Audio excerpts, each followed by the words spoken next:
അപ്പോൾ പ്രിയപ്പെട്ടവരെ ജിലേബി ഉണ്ടാക്കണം എങ്ങനെയാണെന്ന് കാണട്ടെ നമുക്ക്. ജിലേബി എങ്ങനെ ഉണ്ടാക്കണം നമുക്ക് കാണാം. പിന്നെ ജിലേബി ആണെങ്കിൽ പോന്നോളി. പഴയകാല ആളുകൾക്കാണ് ഇത് കുറച്ചും കൂടി ഒരു നൊസ്റ്റാൾജിക് ഫീലിംഗ്. അല്ല ഇത് ഉണ്ടായിക്കോട്ടെ. കരിമാക എത്ര റുപ്യ കിലോ? എത്ര കിലോ 140 ഉണ്ട് ജിലേബി. മക്കളെ ചൂടുള്ള ജിലേബി ഉണ്ടാക്കണം നോക്കിക്കോട്ടാ.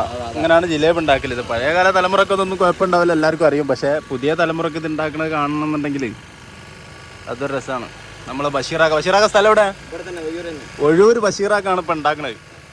അയ്യവാ ഇതിലിഞ്ച് ചക്കര അല്ലേ? ചക്കരയിൽ മുക്കിയാൽ ചക്കര മുട്ടായി. ബഷീറാക്ക റബി ലെവൽ പരിപാടി ഉണ്ട് 14-ാം തീയതി ജലാലയ മാർസിൽ. അപ്പൊ ഇതില് ചക്കര മുക്കിയാൽ ചക്കര ജിലേബിയായി, പഞ്ചാര മുക്കിയാൽ പഞ്ചാര ജിലേബിയായി. ലോകം തുടങ്ങിയ കാലം മുതൽ 2 കളറേ ഉള്ളൂ കേട്ടോ.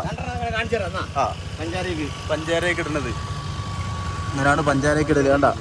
മഞ്ഞ കളറ് പഞ്ചാരയൊക്കെ ഇടുന്നത്. അത് മുക്കിയാൽ മഞ്ഞ കളറ് പഞ്ചാര ജിലേബിയായി. അത് കോരിൻ്റെ പാത്രം. ഇനി അടുത്ത് ഇത് ചക്കര.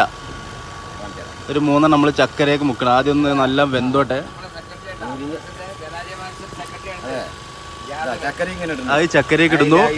അയ്യോ ചക്കരയൊക്കെ ഇട്ടിട്ട് നമ്മൾ എന്ത് ചെയ്യും? അപ്പൊ ചക്കര ജിലേബിയായി.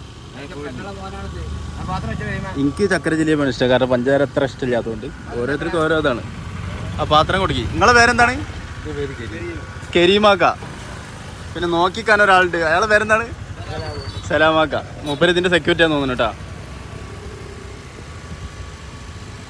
ഇതിപ്പോൾ ഉള്ളത് നമ്മളെ പുത്തന്തൊരു ഒഴൂർ റോട്ടിൽ ഫാത്തിമ പള്ളിൻ്റെ തൊട്ടടുത്താണ് ഇപ്പം ഉള്ളത്. വേണമെങ്കിൽ പോരിട്ടാ, പെട്ടെന്ന് പോന്നോളി. സാധനം തീരണ പോന്നോളി. പിന്നെ ഒരു ചെറിയ മക്കൾക്ക് രസത്തിനും വേണ്ടി പൊരി ചെറിയ ഇതൊക്കെ വെച്ചിട്ടുണ്ട്. ഏതായാലും നമ്മളെ നാച്ചുറൽ കച്ചവടങ്ങളാണ്, നാടൻ കച്ചവടങ്ങളാണ്. കെമിക്കൽ ഇട്ടിട്ട് 4 ദിവസം 5 ദിവസം ഒന്നും എനിക്ക് വേണ്ട. ഞാൻ പെരക്ക് വേറെ സാധനം ഉണ്ട്, വേണമെന്നില്ല.